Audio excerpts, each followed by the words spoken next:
Hello. Hi.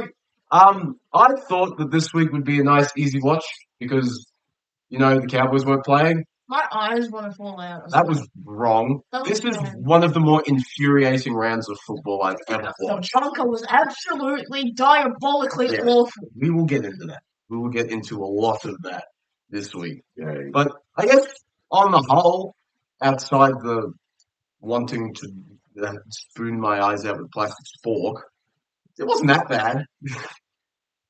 There were some good games. There were some very good There were games. some very bad games, but we won't go there. We'll get through one of the good games first. The Eagles, Dragons. Good job to the Dragons. Win again. It's what? 2 in a row now? Finishing last? Alright, that's right. Yeah, you. Yeah, I don't think they are. No, we should probably figure this squad was going to gel at some point. Yeah. And look, for as much as they were facing a fairly understrength Manly side, you can't take away from the fact that for most of the game, they were the best team. And look, you can only play who's in front of you. Exactly. So, Yeah, I'll get the good stuff for the Dragons out of the way first. I thought that, once again, Toby Catherine is one of the best forwards right now. I think, look, if Laurie Daly is worth his salt at all, he should at least be on an extended squad for New South Wales. Because there aren't that many forwards better than him right now. I think we all know that he isn't worth we know he's going to pick Junior Paulo or something stupid like that. Well, he's actually going all right at the moment, but we can, yeah. Yeah, but it was a good game from St. George. I think they had the better of the field position. They They controlled the game better, didn't they? Let's face it. Yeah. Tyrell Sloan was quite good. Oh, yeah, Tyrell Sloan, I thought, played very well. I think Clint Gutherson is doing a lot for this team when it comes to organisation. I think organisation, yeah. Especially when it comes to goal line defence. I think that's what he is good at. He's not as fast as he used to be. We all see that. He doesn't need to be. His positional play is phenomenal. Yeah. So he's pretty canny like that. So yeah, exactly. I think they've finally figured out the whole Damien Cook, Jacob Little combination rotation. Yeah. I think they finally got that figured out, which is really good for them. I like Little. I think I rate him. He's quite good. I do really like Jacob Little. I think he's excellent. And I guess the masterstroker continues to be Dylan Egan. How good is this guy? Yeah. I love him. I love watching him play. He's great. It's good to see people who have the energy and that sort of thing. Yeah, exactly. Yeah. Those are the what they were probably missing last year. It's what the new age forward is starting to turn into. You can be big burly, but you need Yeah, you need a good motor as well. Yeah. So he's fitting fairly well for what you want with the second rower these days.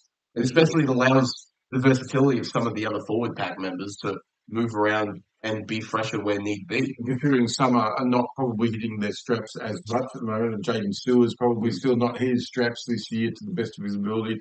There's a few guys that do need to still pick it up, but they've got enough people who are doing it at the moment, which means they continue to win a lot of games. I also want to give a shout out to Moses Suley, who's quietly put together one of the better starts to the season. He's a very, very good centre. Yeah, he's like almost the pin-up guy for centres these days because he's big, he's fast, he's strong, he's everything that a centre needs to be. Exactly. Yeah.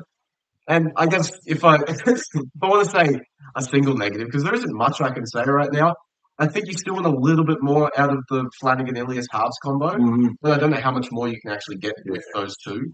I think they're playing probably almost where they can. I don't know what else you can do. I mean, neither of them are really top flight halves, I would say. But you've got enough other ball players in the team which can sort of help them out there, like Jacob Little, like we've talked about. Yeah, Little, you've got Valentine Holmes. Also a good ball player. Yeah, very, very good players. All you need is a couple of game facilitators in the middle. And just as long as they're going in the right direction, as long as they're moving the ball where they need to move it, that's all you really need. Yeah, I think Shane Flanagan's figured that out pretty good early on in the season, and that's a good sign. Yeah, especially with all the new pieces trying to figure out the best way to use them. Well, he's not a bad coach. I mean, he's a premiership winning coach. I mean, so he knows what he's doing. He's figured it out within a month and a half of the season. Very, very good. It's good stuff. Yeah. I'm very interested to see how far this team goes. Yeah, me too. Hopefully they do well. I don't want them to do as well as they did in the 50s and 60s, but hopefully they do well. I'm happy about that. Yes. If Penrith can't do it, nobody can. Yeah, well, yeah, I don't I'm getting a little bit concerned for Manly. I'm getting a little bit concerned. Was this a Manly home game or was it? Yes, this was a See, that's another one that they've lost at home, Yeah. which is It's a big, not it's good. a big thing. Yeah. Mhm. Is Tom Trbojevic that important guy? He might be like, well, I guess we'll talk about this later when it comes to the Eels, but he almost feels like it's a Mitch Moses thing where the rest of the team actively plays the way he's there. It's a psychological thing. Yeah. So I do think, yeah, well, they are missing him. It's plain and clear to see their red zone attack is almost non-existent. I think nearly all of the tries they scored were like long range shots, and it's frustrating to watch a team that we know has so much power and attack just be a bit lethargic. It's strange. Some positives, obviously, Olakau'atu is doing Olakau'atu things. I thought he had a relatively poor game, to be Look, he honest. was quiet, but a quiet game from Olakau'atu is still better than the average. He had looked like, at least in the first half, he was more interested in passing the ball than running the ball, and he made quite a few errors doing that. Obviously, that changed at halftime because he came out in the second half and looked like the Olakau'atu we know he is. But it was just strange that I guess was part of the game plan. I don't know what they identified on that So side. they try and do like offloads and stuff. He just needs to run hard. The run, he is the most damaging runner in the comp. He is Probably just terrifying. let him barnstorm. I think Ruben Garrick is doing quite well. He's doing as well as he can on the Yeah. end of a back line that isn't performing as Yeah, because well. even DCE's having an off year at the Yeah, moment. he's been a bit poor. I do think the contract thing is weighed on him and the rest of the team probably. I imagine that hasn't helped. Yeah. We'll talk about that. Another team that's having issues like that at the moment. Yes, we will. Obviously, the elephant in the room from this game, the Toa Sipley hip drop tackle, where he was concussed, like pretty egregiously, and he fell on the guy's legs and has been suspended for 4 weeks. That's Falling on a guy. It is absurd. It's so frustrating because we've had 3 coaches come out and say that they don't know what a hip drop is. You include most recently Ivan Cleary. Benji. Yeah, 3 of them: Ivan, Benji, and Wayne. He's Yeah. most recently Ivan. Ivan was today. Ivan came out today and said he has no idea what a hip drop is because of the Mitch Kenny stuff. Yeah. But it's apparently, according to Ivan, they've changed the nomenclature around the hip drop, where it's not just the hips that have to fall on the legs; it's any body part, which really opens up a massive can of worms when it comes to accidental falling off tackles. It's so stupid. It's called a hip drop. It's not called a body drop. Yeah. You're supposed to land on the legs with your hips. If you land on the legs with your arms, that's just a tackle. Yeah.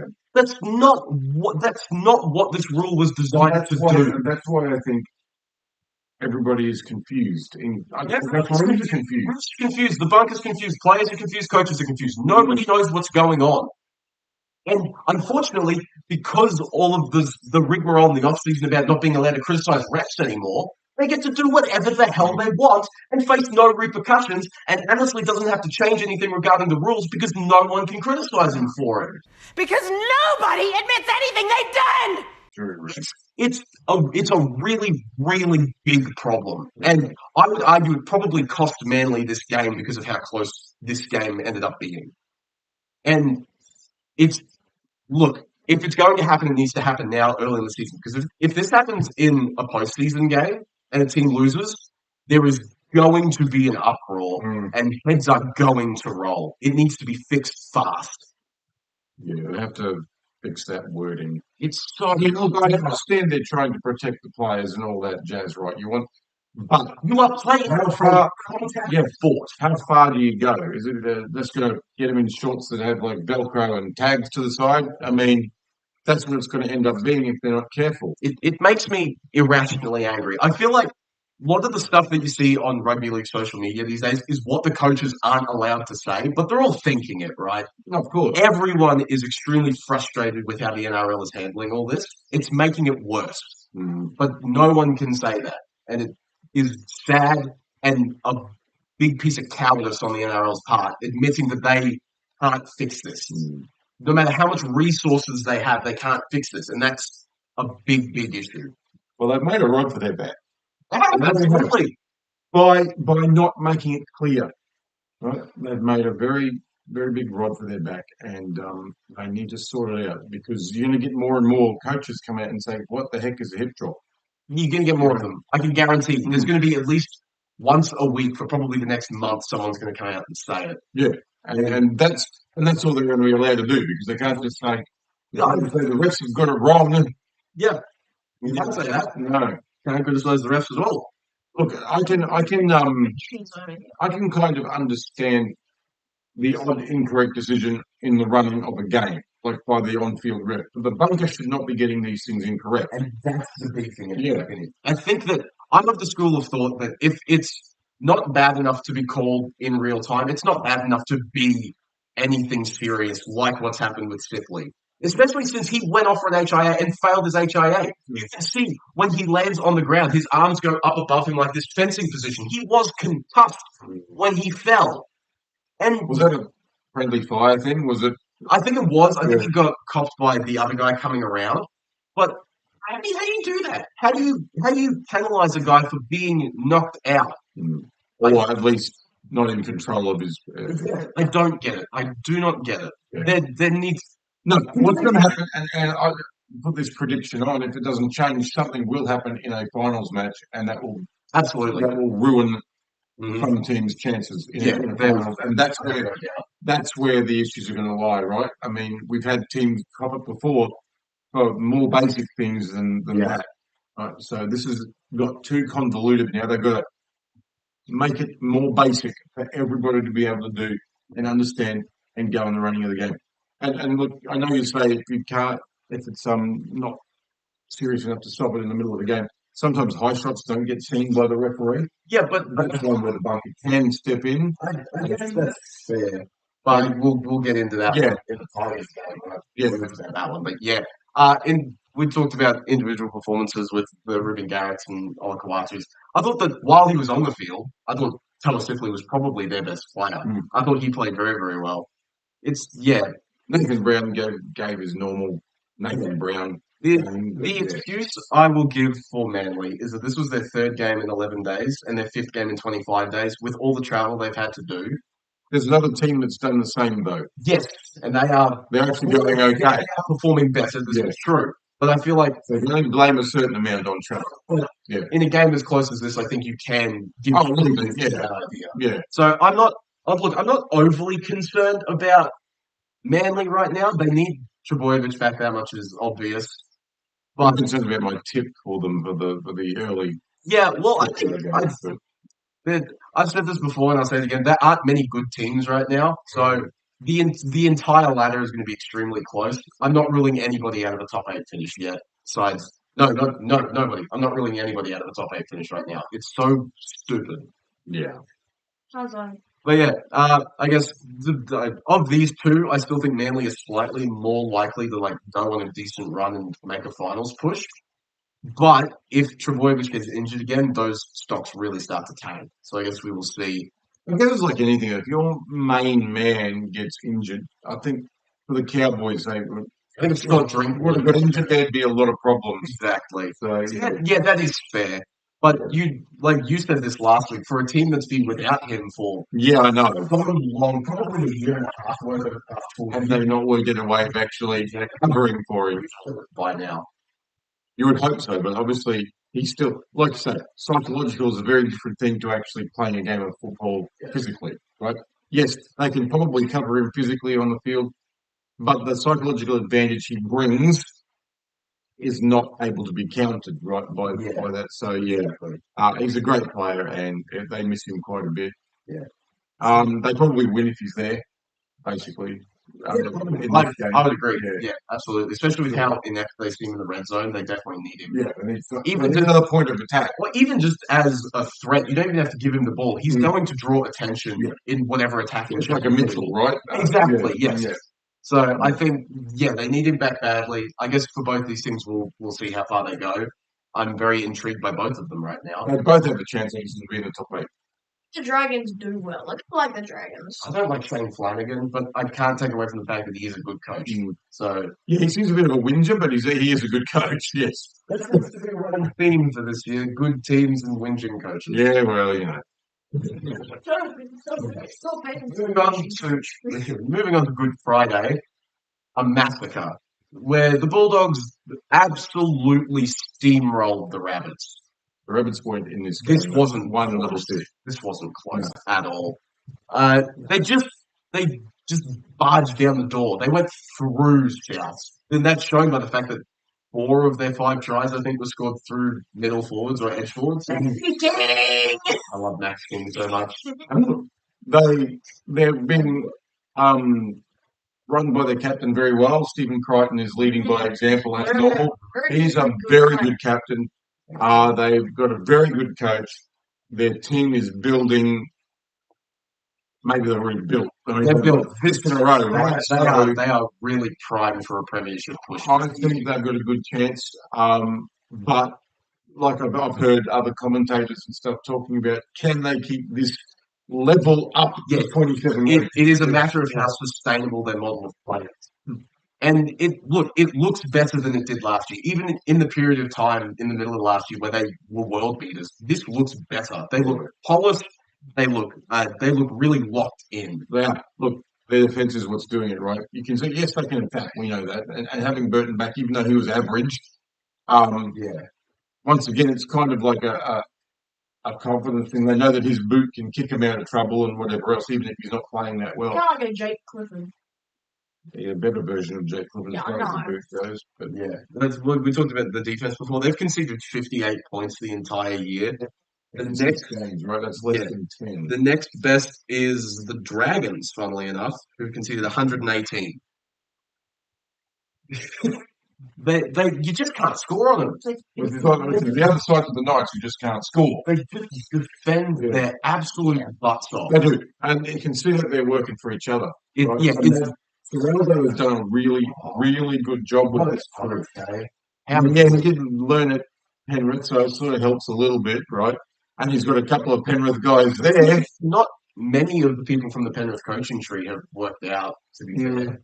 Like the guy that used to be at Canterbury, Trent Barrett, was a Penrith coaching alum, I suppose, and he was bad. So, he's now an assistant coach at Brisbane, which is, that explains a bit.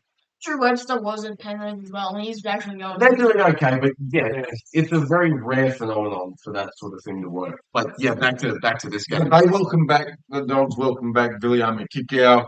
They welcome back Matt Burton. Back last week. No, Burton was only back. Oh, he's only back this week. Yeah, it was huge. So those things certainly help. Back a bit earlier than they expected, I think, which is really cool. Yeah. The Dogs are going well. I'm glad for them. I I have a soft spot for them because I helped the Cowboys get into the finals in 2017. So, beating St George, and that was funny to watch. Mary McGregor had a fit in there. I like when they're good because they have some of the rowdiest fans in the league. Rugby league is better when the Bulldogs are good. They have 65,000 people there. Yes, I know. How good was the atmosphere? It was so awesome. Maybe they should have $10 days more often, then more people would show up. Nice, wouldn't it? So you're going to get people showing up to South games. To go to a Canterbury home game at No, you would get mobbed. That's the issue. Belmore. You would get mobbed. Stay in your little zone. You stay in the visitors' bay. Yeah. If you end up sitting in a crowd of Bulldogs fans and your team ends up winning, I don't know how well you're walking out of there. They wouldn't be allowed to do too much. Yeah, they'd be very rowdy on you, but I don't think they'd be able to do anything else. But great game by pretty well all of them. Brought up Max King before. How good. Snapping the 80-odd game try-scoring drought. He was probably the longest drought at that point. Yeah, I think it's Mo Fodawaika now. It's Thomas McHale. No, he's only 50-something. I think Mo's up into the 70s. But Max King is awesome. I love watching it. The Bulldogs are some of my favourite players to watch. We've got Stephen Crichton before, Matt Burton, Max King, Jacob Carraz as well. He's so good. If Lomax isn't healthy, he's got the Origin wing spot, I reckon. You could have that entire edge of Burton, Preston, and Carraz. And maybe even Bronson Sherry if you want Stephen Crichton as well. That entire edge is probably going to be playing Origin. So it's very... It will be. And that will be interesting come Origin time, how well they're able to cover that. Because that's a lot of very, very, very good players not playing. Yeah, I think they've shown us this year. I mean, they showed glimpses last year. They got into the finals for the first time for forever. Last year, well, they did, but The fact that they made it, they made it. the achievement. Yeah, but I do understand what you're saying. They sort of fell away slightly towards the end of the year where they lost a couple of games by big margins, which probably didn't help their run into the finals. But this year they don't look like they're going to do that. Look, they've got a very good nine as well. Reid Marnie, I mean, yes, He's the most polarizing player in the NFL. actually a good hooker, He's a great player. but he might sometimes take things just a little bit too far. A bit like a Michael Ennis sort of. Yeah, he's kind of similar to Ennis. Probably off the field, he's probably as nice as pie. Like Ennis, not playing football, seems like a very nice guy, and quite intelligent. But on the field, he was just a bore, right? Double OR. So and I don't mind because I think the game still needs characters. Absolutely. Reid Marnie for Queensland. He could be. Well, look, Harry Grant's hurt. I don't know how quickly he'll be back. I imagine he'll be healthy come Origin time, but I wouldn't mind seeing him come off the bench. I think he was part of the squad at some point, if I remember correctly. Yeah. I'm not sure. I think that was back when Cameron Smith was still there, so that was a while ago. But yeah, also look, I guess we can do another ref thing. The thing that Marcelo Montoya got sent in for was stupid. I'm sorry, doing this is not a sin. That's not a sin thing. It's so reckon the guy wouldn't have even felt it. No, it's just get freeze. It's just it's so frustrating. I don't understand if he's gone. Yeah, that's sure. A punch is a sin, but this is not. Yeah, he should have just been as hard as it was, and that was probably harder than it was. Marcelo Montoya and his hands probably hurt a little bit. He's a big guy. But no. Why am I the punching bag? You're in the middle. Yeah, Right. yeah. But that was dumb. That was really, really dumb and annoying. Yeah. Okay, yeah, not much good to say. Yeah, not much. It got pretty bad there. It was bad to the point where they swapped positions of Whiten and Mitchell when Mitchell moved back to the centres. Whiten went to his preferred spot. And nothing changed. No, it was still just as bad. I thought Gray there or something. I mean, do something different. I think probably their best player, in my opinion, was Davida Totola. I thought he had a pretty good game. Yeah, he tried really Despite well. the lackluster stat sheet, but you can say that for the entire team because they had 39% of the ball. There just wasn't much opportunity for them to get and South's back to the drawing board. Come on, White, you got to pull out your magic. Look, there is one play on a highlight that Davida Totola did specifically that shows me that there is still character in this team, and it's with 20 seconds left. The Bulldogs are on the Rabbits' goal line, and out of dummy half, Bailey Hayward puts a kick in, and Tavita Totola is the one who runs back there and knocks it back with some 20 seconds left in the game. And that's good character saying you're scrambling with when it doesn't matter. So that's at least something positive I can take out of this, is that they're still trying. Yeah, I just don't know what the answer is for them at the moment. I mean, they have sort of they peaked a bit early, didn't they? I mean, they lost their 7. Of course, they're going great. Their mojo is gone. Cody Walker for Lewis Dodd, who it's impossible to say anything about him because there just wasn't enough. Cody was just brought back this week, wasn't he? 73, yes. I guess so. He wasn't hooked for form. He was just hooked for the sake of being hooked. You didn't get enough time to see if Lewis Dodd could do anything. I thought his kicking game was all right. I thought he kicked fairly well in the 30-ish minutes he was on the field. But there's not much to say about the Bunnies besides that they steamrolled, really. Yeah. I think the Bulldogs probably would do that to most teams on they are performance. They are now the clear best team in the NRL. Based on what happened in the next game, where the Dolphins decided to put 40 points on Melbourne. That was a dumb game. What? I give up. I don't know, man. Melbourne. That game was the flipping favourite for the premiership at the start of the year. I mean, when you put a performance like that, it's hard to defend that one. Because they were killing it up. 16-2 up. Yeah, 16-2 up after 20 minutes. I was thinking, okay, here we go. This is going to be another game where they pull Jerome Hughes early because they're up by 30 points. And no. To the Dolphins' credit, immense credit, they hung in there and just eventually ran over them. It It was so weird to see. I think, and it's hard to understand why, but I think they out enthused Yeah, Melbourne. yeah, I think that's exactly what happened. They just kept coming and coming, and their speed Oh. throughout. It got faster They as the game went on. just kept going, and that was with losing Max Platt 10 minutes in, who's one of the highest work rate forwards in the competition. And all of a sudden, Ray Stone just decided Becomes, to be awesome. He just needs to come off the bench against Melbourne more. Wait, didn't you say that the team that's scored a double for, they've always made the grand final? If Ray Stone scores a double, they make a grand final. Dolphins grand final, maybe. Yeah, unlikely, but It could happen. It could. Also, Melbourne lost Howard. They lost Jeremy early on, 14th minute or something. I would- With a dislocated shoulder. I would argue that the loss was greater for the Dolphins because I think losing a lock is more important than losing a centre, in my opinion. Yeah, and I understand where you're coming from, but Howard's form has been pretty great over the last few weeks. So Yeah, he has been very, very good. So that would obviously have put a little dent in the Melbourne Storm, but not what he did, right? No, that became an attitude. I think the Dolphins had a really good attitude. They came in. Nobody expects us to win from here. So we will.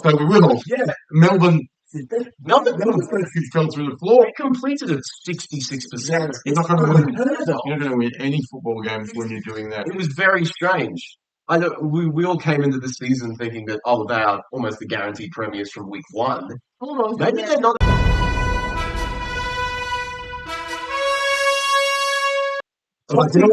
Top teams will be licking their lips that the Dolphins can do this. Why can't we? I think this was at Suncorp as well. This wasn't even at KO Stadium.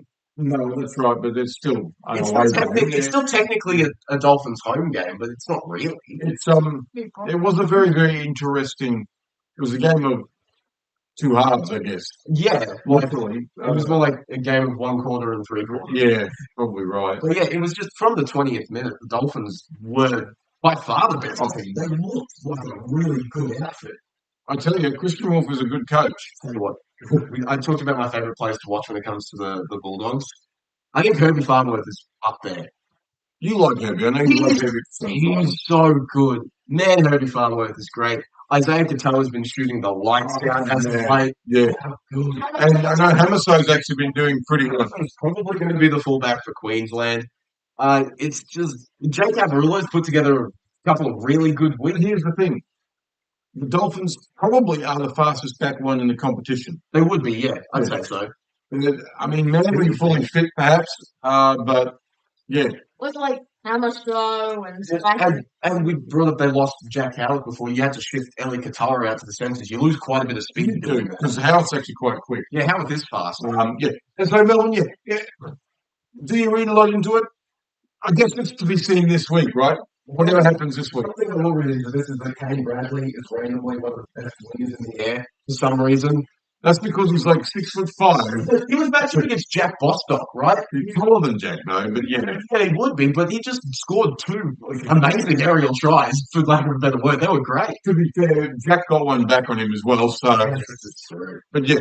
I thought the Ryan Pappenhausen was probably the right spot. Their best by some distance. Felt like the entire season, because there's so much strike power in the spine, that they've sort of alternated weeks of being the main guy and being a role player, which I don't think works. Because I feel like you want your players firing at all times. And imagine if you have the crafty line manipulation of Cam Munster and you have someone with the speed of Ryan Pappenhausen, they're all clicking together. As we've seen at points this year, it's unstoppable. It is. It just doesn't turn on I something. think maybe the loss of Harry Grant maybe was a bit bigger than we expected. Yeah. Doesn't stop it from being that sort of score. Who knows? Maybe with their captain there, it might have been a little bit better. Help through the middle. Yeah. And he's got another point of attack, right? Because he's actually got a good little kick and he's got those sort of things. Yeah. So do they stop it completely? Maybe not, but I don't think it's as bloodbathy as it is. No, that's fair. Sure. It was, and in saying that, I'm not taking anything away from the Dolphins. They played a really good, exciting, fast style of football, which Melbourne couldn't keep up with. They just got tired. Yeah. And Dolphins seemed to keep their energy all the way through. I think Melbourne will be much better when Nass comes back into the team as well. I think he will Walker back. And Will, yeah. He helps so much, like, at a yardage. He's a big body, right? really Yeah, good. yeah. He's very, very good like that. He's almost like a Topo or something. Yeah, he's very similar to... He's like, bigger, but he has the same sort of... almost like a Ronaldo Mulatalo style. Yeah, he's a bit bigger than Ronaldo too, I think. Yeah. He's a big boy, Walker. Yeah, they are missing a little bit of personnel. I think if once their team is 100% fit and firing, it would still be very hard to beat. Even if you're the Dogs. Even if you are the Dogs, you'd still be a little bit scared, yes. Yeah. Although, one person that I'm randomly scared of now is Josh Kerr. He's just randomly put together a phenomenal month of football. He's going very well. Excellently. I'm happy. You know, I definitely, was it, I don't remember who it was. I think it was Kevin Walters in the commentary box who compared him to Arthur Beetson. I didn't think it was quite, he's not quite at that level, but he's been playing well. Oh, and good luck to him. While he's on fire, keep going, obviously. Yeah. He just does his job, right? I mean, he goes out there, runs hard, offloads, chases kicks, does all those sorts of things that you want your players to do. So I think they've got a good one there. And in an aging forward pack, it's good to have some guy who's not like... Yeah, he's not... He's on the right side of things. Yeah. Up, Josh Kerr. Yeah, go Josh Kerr. Look, he's going very well.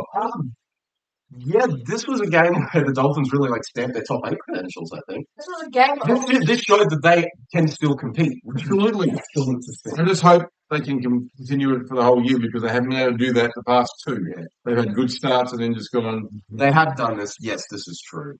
So let's hope it's not do that. And look, I selfishly hope that Melbourne aren't very good, but I doubt that will happen. But Bellamy will have torn strips off them. They'll be lucky to be able to walk. I think they'll beat whoever they play this week by a decent amount.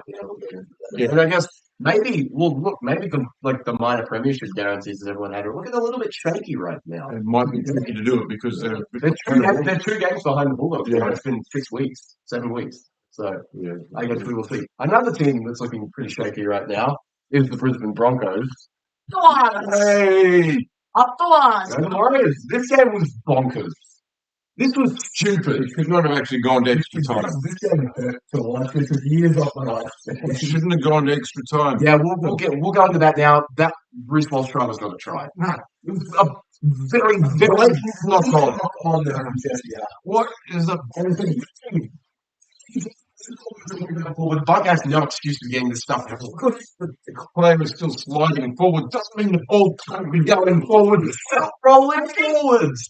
One of these times, I think it was like last week against Penrith, where I think it was like Casey McLean or someone knocked it on and they didn't call it. Like it went past his hand. It's been happening every week. Yeah. Every week there is some. You've got to give the Bunker has no excuse to get that wrong. Exactly. It's the moment, right? That tied up the game. That's what sends it to Golden Point. It's a huge. Once again, this has been a bugbear of mine for a while. If the referee doesn't know, he shouldn't be saying, or he should just be saying, "I'm not sure. Let me know." Yes. They've tried this before. It was called the benefit of the doubt, which was just as bad. So there should be no doubt when you slow things down to frame by frame. There is, unfortunately, I think, no correct answer for how they need to fix the bunker. Because either way, it's going to mess up something. But it's been $1 million. It was one elephant. It's so bad. And it hasn't changed anything. No, nothing is better. As useful as the video referee was. What are they? They're a glorified video ref. Actually, it's just got a few more cameras, more people, right? Yeah, I think there's worse decisions. Like, so bad. More cameras and more angles. They somehow made the worst decisions in the world. The right team won. The better team for the day. Man, look, Reece Walsh, I think, is fundamentally broken. Now he's physically broken. Yeah, once you got a hammy. It was in knee issue. Knee, that's right. Yeah, PCL thing, I think. Yeah, that's right. He's got somehow screwed up his kicking leg, and then somehow managed to kick a kickoff out on the full at the beginning of Golden Point. That's impressive, for lack of a better word. That was impressive. No, he's just bad. And then, look, I will give full kudos to Luke Metcalf because he couldn't end straight the entire night. Instantly, he went like that. He went, I'm going to kick this thing from 50. And he nailed it. And while, yes, they had a cyclonic tailwind, which kind of helped a little bit. It's a good kick. It's Yeah. the field. Yep. It's a great And it landed over the dead ball line, so they got a good piece of it. It's a great moment for the young fella. Yes, I was comparing his team. Although he, when he was interviewed, said, I wasn't nervous at all. These are things we practice. So, Absolutely. I didn't have any nerves at all. I just went, yeah, and good luck to him. Yeah. You know, It was great. I like McLaren. Also, who's the edge back row? Lekker Palafina. He's awesome. He's so cool. Is there a fast one that Yeah, he's the one that did that runaway try a couple of weeks ago, I think. It was. Tigers? Yeah, that was. He's a great player. I want the Warriors. I want the Warriors to do well. Everyone wants the Warriors. to do Yeah. well. Well, Keep predicting you guys in 15th. I'm That was sorry really about sad. my wooden spoon prediction to these guys. That was wrong. I did such a disservice to this team. Just read. Okay. Here's my question: who's going to win the wooden spoon? Exactly. Nobody knows. So I'm not now. Titans. As long as it's not these boys, I don't care. Don't care. Yeah. Don't care. I full credit to basically the entire Warriors forward pack, especially running up without the captain against the best forward combo in the competition with Haas and Carrigan, and they held their own. They did. Like really, thought that Aaron Clark again. Oh, look, he has been impressing the hell out of me down at the Warriors. He's at his home now, right? Yes, exactly. He's not at his home at the Gold Coast. He's at his home now. Compassionate grounds is a real thing. And he's just playing better than he did at the Gold Coast Yeah. by some distance. I also liked how Mitch Barnett, he started a bit slowly this year. He's really started to come into his own. Absolutely. I really like Jackson Ford in the middle, which I didn't expect. I thought he played well. He probably would have gone the distance if he didn't get HIA, to be fair. There's just lots of very good football being played. However, I will say they nearly lost this game. Ed Cossey nearly gave it to Brisbane on multiple occasions. He had a tough night, to be fair. So it's just, good job to the Warriors. But Brisbane has only one or two bright lights, and you've already mentioned the two of them. Exactly.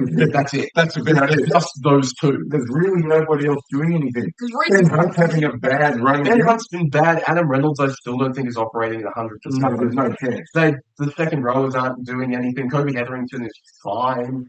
Like He's quicker than you give him credit for, though. they wasted Xavier Wilson on the edge. He's not a second rower. He's in the middle forward. team with so many superstars to do so much better than they are doing right now. I hate calling them superstars because they're not. They're not playing like it. No. Absolutely not. They're a team of players who have the potential to win premierships. Yeah. They aren't even close to doing that at the None moment. of them have won premierships. This is true, but they're not playing like it. They're not. No. And it's a big test for Michael Maguire right there because this is what we were concerned about in the preseason. It feels like it's a clash of personalities thing. Things are not working. It's not working. No. It's really not. Some of the players have bought in, like Haas and Carrigan, like we said. But that's because they're hard nosed. Like Exactly. I don't think it's suited Reece Walsh, this hard nosed style of play, because it's taken everything that makes him such an exciting player away. I will say, one player that I think probably has bought in is Tony Staggs. Oh well, he's always the way he is. Yeah. He's just Tony Staggs. He's an extremely strong ball runner. And He's he's a great grumpy player. He should get along with Michael Maguire. Yes. But yeah, not much more to talk about the Broncos. Not much went right for them on that game. Yes, they got close to winning thanks to a blunder by the referee. But Yeah, I wrote down. I think they played maybe 10 good minutes of football, and that was enough to get them nearly to winning the game. So they could put that together for even maybe 40 minutes. They'd win more than they lose, but it just doesn't seem to be. no, and I don't know what's going on. And now they're missing Reece Walsh for the Yep. part of the half. So he's going to go back there, probably Cobbo. I think Colbo would be the bottom. He hasn't even really. He hasn't even. Well, like he's been on the end of the back line that it hasn't been performing, right? So I don't It's really think hard, I it's suppose. all his fault. I don't think he's very strong out of the yardage, and he has good plays by himself, but there's only so much you can do as a winger. I've been fairly vocal. I don't think Billy Walters is NRL standard. Corey Pates did get dropped to the bench. I don't know. I thought he'd been playing very well. Yeah, and I don't think Billy Walters. It's the name. Yeah, well, that shouldn't hold any weight anymore because Kevin's not there anymore. Yeah, well, I mean, It's just the name. All the Walters boys were first-grade footballers, so obviously the son's got to do it as well. Kind of felt like when Lachlan Lewis used to be in the NRL. That's what it kind of. And he was the nephew. He wasn't even a son, Yeah, Wally. But right. It's only worked with the Clearys, and that's pretty much. And I don't know what the solution is for the Broncos. Really, it's not. it kind of feels like the Hunt Reynolds thing. Kind of feels like what's going on at Cronulla. You don't know who's The Trendle Hines thing. You don't know who the main man is. I don't know who the Because there's so many strong personalities on the team. It's a clash of person. It could be very. Very well could be. I think Hunt and Walsh aren't operating together very well. I think that's the big issue. So I guess we'll see if they can get it together at some point. Yeah. I'll cut around this. Caleb's decided to run off. Teams are playing well. Unfortunately, that's just not happening. Not happening with a lot of teams at the moment. Exactly. Especially the Roosters, who came up, who beat Penrith in round 2, and decided that was enough, and then got poleaxed. I think Brisbane last week. They are the most inconsistent team in They the. are annoying to watch. They are very frustrating. I bought because the Cowboys are in the league. However, I will say that second half from Penrith was scary because that looked like the old Penrith. They might be back. I thought you were dead. My death was greatly exaggerated. I think that's. They're in 15th. That doesn't mean anything. They're not back yet. 15th. One game does not make them be back. It was a very, very. One half of football. So it looked like stuff actually clicked. It looked like everything worked. That left side actually looked competent, which is huge. Because that's been their weakness the entire year. If they've got that to work, there's A lot of people that I've been reading believe that the ref had a major impact on this game. look. Okay. Yes, the missed kick drop by Mitch Kenny was bad. It was bad. It took Nat Butcher out of the game. That should have been 10 in the bin. It should have been. Absolutely, I agree with that. However, I don't know. the Dylan Edwards, he could have not run into this. That's a tough one. He had like 3 or 4 steps where he didn't. It's especially frustrating based on what happened on Monday with the Isaiah Ion one. It's the consistency this season. That was more egregious than the Isaiah Ion. Because Edwards did have more time to move out of the way. I get where it's coming from. That should have been. I still believe Tedesco was in a position to probably get to that ball and score. It was a professional foul. Anybody else except Penrith. And I'm sorry, that's not good enough. I don't care if your beautiful team from the last 4 years is coming last. Don't give them a hand up. They need to do it by themselves. The same thing up here round 4, John Bateman, right? He's been in front of Hunter Young. It's slightly different because what was happening is that Tedesco had made a line break, I think, and put the kick through, whereas Bateman was standing in the defensive line and moved over. Look, I get both sides of the camp when it comes to the Dylan Edwards thing. I think that, yes, he maybe had time to move out of the way, but he didn't change his line at all. He didn't reach out arms to interfere with James. Pretty hard, right? He didn't even just hit people hard. Not without the ball. This is the thing. You're not supposed to hit them when they don't have the ball. Yeah, I guess. It's like a professional foul. Yeah, it's a tough one. It's a tough one. I don't agree with that one. I don't agree with the hip drop one that sent Butcher off and he's out probably for a kick. There you go. See, that's not good enough. Hip drop tackle. Well, the judiciary has suspended him for 2 games, so it's at least something has happened. And yet the other guy gets 4. This is Penrith. Yeah, It's because they're Penrith. it's a bit. It's hard to defend, certainly. Frustrates me. Yeah. Because the team is failing. Oh, we've got to get them off the bottom.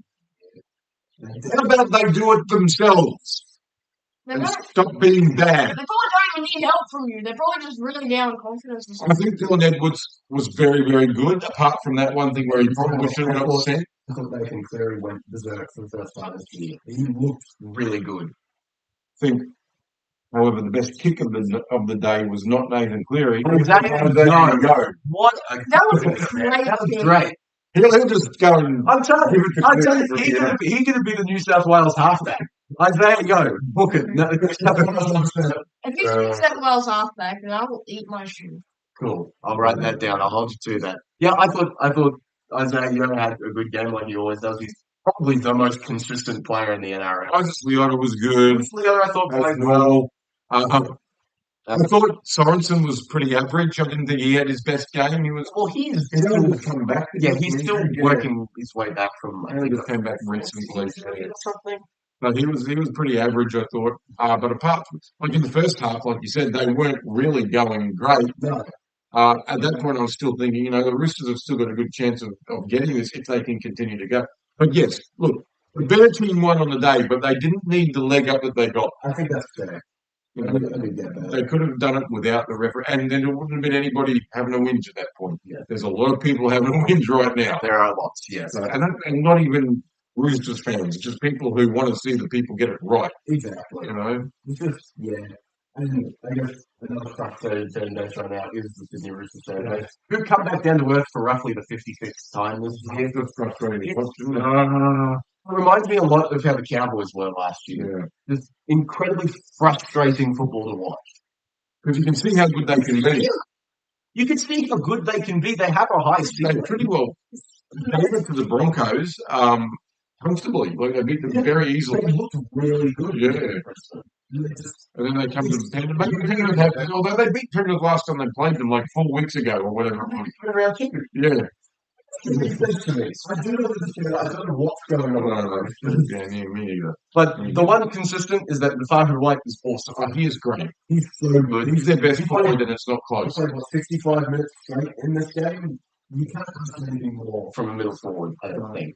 He's done exactly what he's supposed to. And I thought Dom Young had one of his better games, crazily enough. Stand out in defence a lot. Both of them. That side of also Nwangani Tawasi, I thought got found out quite a bit as well. What was it? He was coming back from a layoff for a time ago. Yeah, so I think he had Yeah, so first half, I thought he looked really good. I thought his offloading game is phenomenal. maybe that fitness came back to haunt him a little bit. But look, I'm not throwing in the towel for the Roosters just yet. No, I'm not throwing in the I'm not throwing in the towel for anyone. I think Penrith worked enough, and were probably one of the best teams of the round in the second half.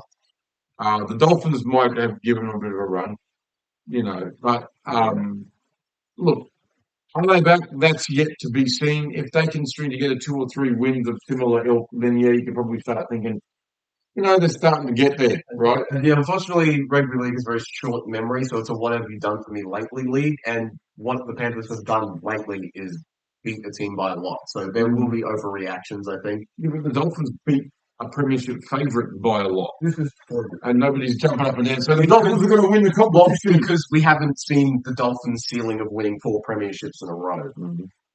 Whereas we have seen that from Penrith. Every time that they put together something that looks even remotely close to how they looked those 4 years, we're thinking, yeah, they're back immediately. Which is fair. I also do think it's a bit of an overreaction. For as much as I said, I think they're back. They're not back. For me, they're not back yet. They have to be more consistent over a longer period of time for me to say, yep, looks like they're actually hitting their straps. Yeah. If they're consistent for 3 or 4 weeks, all more power to them. But I'm not one like Kevin Walters who's going, they're back, baby. No.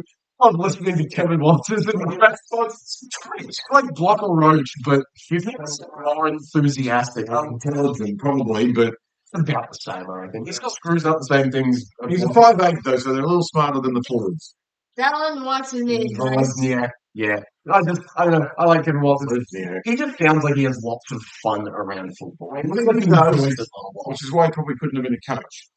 Yeah. You can't enjoy football if you're a coach. You know that, right? And he didn't look happy most of the time he was coaching. We got Craig Bethel. That's why I don't mind watching Ricky Stewart as a coach. Very animated. He's animated, whereas a lot of them just sitting there going,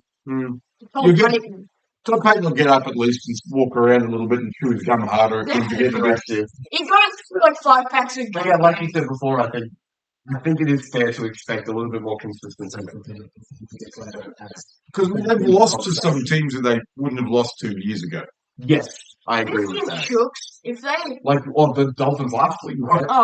Yeah. The Cowboys the week Although before. maybe that's not maybe losing to the Dolphins. It's not the Not a thing anymore. The Dolphins just It's just this year is pump so the next strange. team. Yeah, I know. Yeah, I agree. You look for consistency from both these teams from this point on, just to see. One other team that needs to figure out some consistency is the Gold Coast Titans. they wouldn't They're spoon. very consistent. They're consistently bad at the moment. I hate the Titans. I hate them with a passion because every year I'm thinking, yes, this is it. And it's not. Nope. Why are they so bad?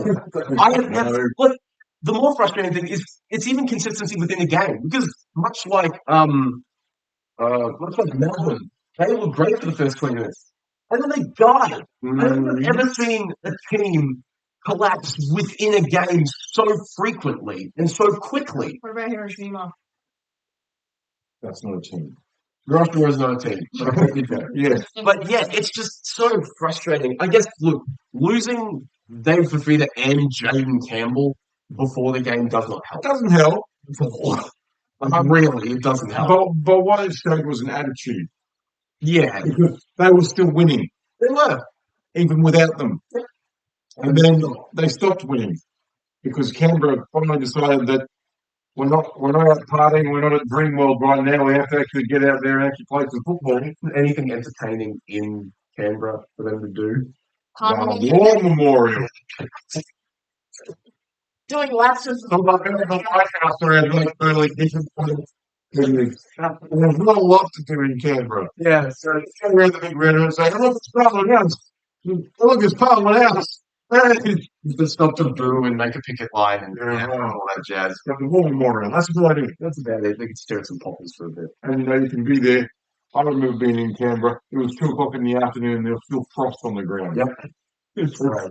stupid. Great times. and you have to go to a place where you cannot talk whatsoever. Oh, wait, there's the one place that's there. Oh, Questacon. Yes, Oh, Questacon. yeah. And I guess the Institute of Sports are right as well, but I And would assume they've probably been there. I'd imagine it's Tomb of the Unknowns too, Jeff. That's how. it's at the War Memorial. Yeah. But I like. There's not much. There's not a Gold Coast where there's like 45,000 different things to do. I digress. Canberra played well. Canberra played well. Gold Coast did not. Bright spots for the Gold Coast. I thought Tom Weaver on short notice came into the team and played fairly well. Yeah, I thought Jalen DeGroot probably had his first great game as that was his best game by some distance. he was out. Oh, He was out. yeah. And Tino was Tino. He's just on I mean, he'll be back in the Queensland team. With that. I have no doubt. Yeah. Especially with how bad Queensland's forward pack was last year, they'll be desperate. They were missing him. Yeah. They missed an They didn't have an enforcer. I Let's think do if Gilbert's in there, that's another person who can be a bit of an enforcer. The perfect microcosm for how frustrating the Titans are is AJ Brimson. Because you'll watch him and you'll see just individual brilliance. Like he's one of the most talented players we have in the NRL right now. But it only comes out once every 50 minutes if you're lucky. And in between is I don't think he's a 5'8". golf. I don't think he is either. Not a 5'8", but I think he would be better utility. He'd be like either utility or as the number one, especially right now when you don't have Keanu King. Yeah. I think your hardest problem probably right now should be Tom Weaver and who else is there? They don't really have anybody because Jack Campbell's there. Taylor DeGroot. Carter Gordon, that rugby union convert they got, maybe. I think he'd be at least somewhere in the side by now. here in four. He's hurt. When he's not injured. Yeah. According to him, he's not too far away, so I guess we'll see how quickly he. Because I think they really need him. They need his leader. They need somewhere. Kieran Foran. I know that's very sad. That's a sad thing. That's the sad Need news Kieran for the Gold Coast Titans. But enough about talking about the Titans. I Canberra guys played really well. They Look, played well. Hudson Young scoring another double. That's 3 in a row, right? What a season he's putting together. That's the first time since Steve Menzies has done that. So it's 3 just, doubles in a row. yeah, that's pretty impressive. Wow. Yeah, Easy. he might be first count off. He can walk up start. Yeah, he doesn't have to. Yeah, I don't think he has anything to stress about him being in that team. He'll be there. Maybe. Yeah. And he's on the team that's. It's relying on the Kawatu, Yeah. maybe. There's just not much. Jacob Preston probably might be the only other one that might rival him. Yeah. He's putting together a great season, and it's off the back of some great inside play from the ever consistent Jamal Fogarty. Oh, he is so good. Isn't he? He might have the best kicking game right now. Is he a New South Welshman? He's a Queenslander. He I, could do worse. I predicted this in the preseason that he might be named in the Queensland squad. You could do worse. He definitely do worse. I don't think Daly's going 100% at the moment. DCU's not performing right now. Obviously, Sam Walker's not available. Yeah. Maybe halfbacks, but we don't have too many halfbacks. Exactly. I think he could be a good choice for Queensland, just for the sake of consistency. If you're going to partner him with like the Cam Munsters and the Hammerstones and these sorts of guys in the spine, I think he might be an excellent option. He wouldn't be out of place, I don't think. And he's got that good boot as well. He's another one who's got a big kick. He has a big kick, but he has a great variety of kicking, and his placement is phenomenal. And I think, you could do worse. I think he's in better form than Daly at the moment. Yeah. Again, another guy who is probably going to play for Queensland is Corey Horsburgh. Once again, playing like a man possessed for all of 48 minutes. Yeah, no, they didn't play him very long, did they? Joe Tarpany was Joe Tarpany. Yeah, he was a little bit more quiet than I expected, especially after the last couple of weeks. Quiet for Tarpany is still good. Yeah, exactly. I think that, they've got some good play. I think Savelio Tamale is excellent. They finally got I know you like him. I do like him, but they finally got him the ball this week, and he runs for 200 meters and scores a try. Yeah. A pretty good one, as a matter of fact. So I do like him. I think that Ethan Strange, who started the season fairly middling, has really come into his own. I think that who's their dummy half these days? I don't remember. He's excellent. He's a great player. Yes. I really, really like him. They've got, I think Morgan Smithies has really worked out as well. Second year in the NRL, it's really started. Nobody can understand him when he speaks. That's okay. He's British. He has to play for the Raiders. That's just or Souths. They're the only other ones. Yeah. They even played for the Raiders. So Whitehead played for the Raiders. So, the Raiders are playing very well. They shoot in the third on the current ladder. Up the milk, right? Up the milk. Amber milk. The Titans are bad. Yeah. Of the Queensland teams, they're the ones most likely to miss the 8. Right now, absolutely. Brisbane. Another team that is probably not top 8 bound. Newcastle Knights. They may be bottom 2 bound this year. Yeah. Titans won through 9-16. It's clear. Insert clip of Jeff Goldblum right here. That is one big pile of shit. That's what the Knights' attack is right now. I mean, they've got people like Bradman, Best, Kalen Ponga. They've got these people who can Fletcher Sharp. They've got the Kai Pierce Paul, whose off-ball game is phenomenal. Is Thompson Twins, which sounds like a really good name for a band. Actually, you should find a picture of that and shove it in there. I might chuck it up there. Yeah. I don't get how this team is so bad. Well, I do get how this team is so bad because it's coached by Adam O'Brien. But I don't know how Adam Ponga, his confidence is through. He's the floor. I think he's tanking for a release. There's no reason to even play that. It doesn't work. I mean, last year, even though the Knights were passing average, he was still a shining light, right? Yeah, exactly. Before he won the flipping down the end. And so he's doing nothing this year. He looked the most active in the game he's looked for a few weeks, but there's just nothing working.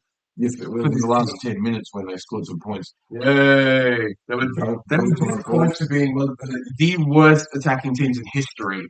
Canberra allowed them to be out of that. Well, you mean Cronulla? Sorry, Cronulla. Yeah. How many points have they scored this year? What was the number? 60? Next lowest is 116 scored by the Cowboys. Whoa! 60 points through 6 weeks. 7. No, they had a bye. 60 points in 6 weeks is not. You're not going to win games if you're scoring 10 points a game. There were 3 games where they scored no points. Yeah, there are a couple of people who can hold their heads high for this game. Greg Marju. Oh, he was their best. What a game. He was their best. What's his stat line? I wrote down his stat line. He scored a try. He had 260 meters, 2 line breaks, a try assist, 15 tackle breaks. Absurd numbers. He was good. And they still lost numbers, right? And they still lost by 20. Yeah, I thought Kai Paul had his best game in the Knights jersey. Even dating back to last year, I thought he was excellent. What's the when he goes to the Raiders?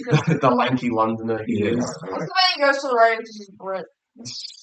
Yeah, something. Yeah, I really think something's up at Newcastle right now. Whatever it is, it's not good. I do remember saying that last week that I didn't think Cronulla would win the second convincingly. That was wrong. Yeah. Well, they got some junk time tries, so it should have been by a bit more. Well, it should have been like 30 points, to be fair. They Well, were they put the queue in the round. by far the best team. Yeah. I thought Nico Hines played very well. He took the main role this week. Yes. He was better. Anthony Blake. Anthony Blake did his usual thing. Dally M points leader currently Will Kennedy. Why? He's been very consistent, to be fair. He's been good this year. Yeah. I thought he had a very good game. It's one of the most nondescript 20-point wins I think I've ever seen a team have. They just face no resistance. Well, that's the problem, right? But they come up against good teams and they struggle, though. This is the thing. This is always the thing. So they need to learn how to play well against better teams. I guess in a NRL right now, which is very unpredictable as to which teams are going to win and be good for the rest of the season, you can use Cronulla as a fairly good litmus test. If Cronulla beat them, they are bad. If Cronulla lose to them, they are easily in the top 4. Yeah. That's about it. Cronulla one of my tips for being in the top 2. So yeah, I think most people thought they would be up there somewhere. I thought the Roosters would be up there. Yeah, we know that. You say that every week. Yeah. I don't know why. You must have some sort of self-flagellation thing going on. You like to humiliate yourself. It's strange. But yeah, so Sharks, they just did what they had to do. They did exactly what they had to do, which was win fairly well, get some confidence still building in this team, especially for Nico Hines. Randolph still is good. He's got a good kick. He's got that sort of thing. So yeah, they're a bit intriguing for me because they started the season not great. We'll see how they go next. If they find their footing, I'll definitely be interested in watching them. Yeah. Another team that I'm very interested in watching right now. Fantastic. The West Tigers. This is so bad. Now, this was one of the worst viewing experiences I have ever had in football. I loved watching rugby league. This was painful. From the opening kickoff, from the opening 2 minutes. So you get the first points that Parramatta get come from Junior Paulo getting barely clipped on the chin high. It was technically, but it was not much in it. On the opening run of the game, you had Kalatualani shot the Tauranga in the face, and it wasn't called Nothing happened. until a penalty goal happened. How do you miss that? How do you miss it? Oh my word! And we brought up the Isaiah Iongi thing before. It was simultaneous. Spalvin Toa touched the ball. He is fair game when he touches the ball. Yeah. It's not a sin bin. No. No, that was a bad call. Luca Moretti getting sin bin, I did not understand. Because if it is now a professional foul and sin bin worthy to stand up for your teammates, this game is forfeit. It is a big problem. I have no problem with Taruva getting bin. What he did was unacceptable at the moment. He was frustrated. He threw a guy. That's good, man. But the problem is it inflamed when the other guy came in as well. And you should be allowed to stand up for your team. That's been a rule since year dot. I know, and it's stupid. I hate it. Well, you might hate it, but that one's never going to change. Penalty try. Yes. Mitch Moses should have absolutely been sent to the bin for whacking Luke Laulii in the face. Scoring try. We've seen that happen before. Yep. It happened 20 years ago. Ask Jamie Ainscough. I guess the difference here is that Jamie Ainscough was actually knocked out. Yes, Mitch Moses hit the guy across the chest with his forearm. He could have been sent to In any other situation, that's a sin bin. They're not going to send bin with Moses. Mitch Moses in his return game, right? Because I want him to be in the orange squad. Freaking hip drop, man. Ashton touched his leg, he would have been sent for 10. Garbage. It's so bad. It's so bad. This game was so bad to watch. It made me viscerally angry. I was pissed. There's only one thing to come of it is it shows that Parramatta need Mitchell Moses in their team. I will say this. Mitch Moses is the most important player in the NRL. In terms of the value he has to a team. You just see them, they were still better. Yeah. Without him, they had nothing, really. With him, that they look like a much more complete team with him at the helm. Tigers had many opportunities to win that game and take it away. Yes, they had opportunities to win this game, but they were repeatedly shafted by the referee. And I've always been a big proponent of ref bashing because if they deserve it, and it should be vocalized. As Cowboys fans, we know a lot about that. I very rarely do it. This week has inflamed my anger at referees feeling it so much. And it's just, you need to let people vent frustration, whether it be the players or the coaches, or go back to holding the referees accountable. Let Graham Annesley go up every week and explain why your team is getting unfairly judged by the referees. Let him take responsibility for the ineptitude of his referees. Look, from that round of football, he would probably be dropping 3 or 4 refs at least. Absolutely. For their efforts. Yeah. He was the bunker official for this game. He's supposed to be the best we have. It was the worst. It was one of the worst bunker performances I've ever seen. Well, what that tells me is that he's a better on-field ref than a bunker ref. Absolutely, I think that's a completely fair statement.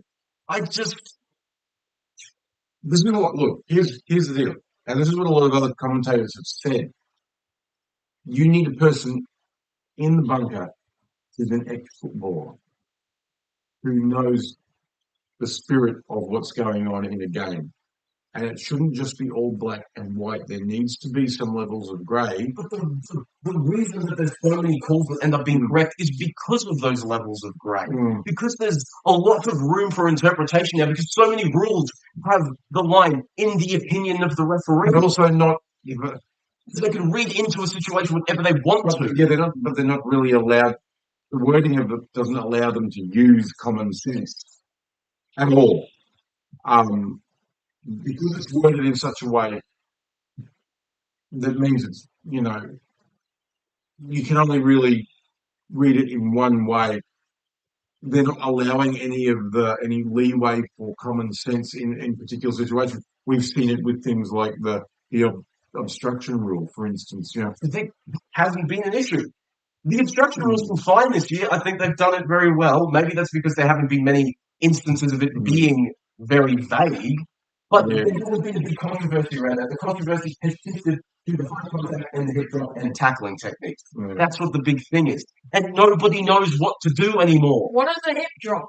I don't know. The sin bin is... No one knows what's worth the sin bin anymore. Wasn't there a penalty for some guy who put a guy into a dangerous position when he flipped him over or whatever? Yes, that was not in a dangerous position. He landed on his front. So, like a normal tackle player, it's just... The referees have no excuse for getting this stuff wrong as frequently as they do. The entire system needs an overhaul. What happens? Someone talk about the game, because all I'm going to do is rant about referees. There was not much to talk about, is the problem. Like I said, Mitchell Moses was the difference between the two sides. And the absence of Lockie Gallen. Yeah, well, that's the elephant in the room, right? In the first half, the Tigers played well. Played very well, I thought. Yeah, but once things started going against them, they actually lost their cool. Yes, absolutely. They couldn't get that back under control, right? And this is why Parramatta took advantage. And I think there's lots of things simmering under the surface at the Tigers at the moment. Yeah, absolutely. Right? And that wouldn't have helped the situation. I think a Galvin-led side win that game. Yes, absolutely, I agree. So if Galvin would step up in that second half when stuff wasn't going their way and keep going. Jerome Luai couldn't do it. Adam Dewey's kicking game, I would argue, cost them this game at points. It was poor. Yeah, and that's what I'm saying. While I understand people, the way they're thinking about what's happening with the Galvin situation, the understanding is that the bullying is now a thing. And so any questions that were levelled at Benji at the end, their CEO came in and said, you can't answer these questions because there's legal action if you do. Yeah. And that can be seen to be affecting them. And I don't care who you are. These sorts of things. Daly Cherry Evans is another one with things going on that's affecting his play. It affects you. whether you like to think this is going to be fine, it's not going to change how good what's happening. Yes, it is. Lockie Galvin is one of the best 5'8" in the competition, and he's not playing. Yep. And that's simply because two of your guys decided we don't like him, or he doesn't like us, and vice versa. And so we don't want to play with him. They would rather play in a bad team than play in a good team with someone they don't necessarily agree with. And that says a lot about how team oriented these players are. Here's the deal. You need to work with people you don't always like. This is how decision. This is the way life is. You're not always going to get along with everybody you work with. And we've dealt with this as Cowboys fans before. When Todd Payton came up here as a defensive coach in the mid-2010s, Jonathan Thurston said that he didn't want him here. He did not want Todd Payton up here. Well, the reason before that was that Todd was in that Tigers side that beat them in 2005. But even before that, Steve Southern, was it? The guy who basically led the player coup against Ashley Graham, was it? Which coach was the one that they basically revolted and said, he said either I go or he go? Carl Webb, and that was Graham Murray. Yes, Graham Murray did it. That's exactly what, that's very similar to what's going on here.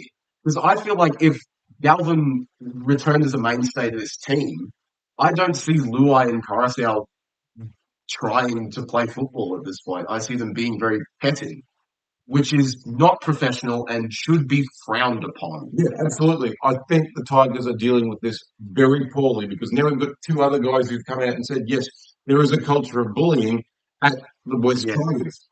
That is not a good look. And it's unfortunate that it's not absurd because the Bulldogs have dealt with this thing and it's still ongoing with them as well. It's not the first time that an NRL club has had these sorts of allegations. Yeah.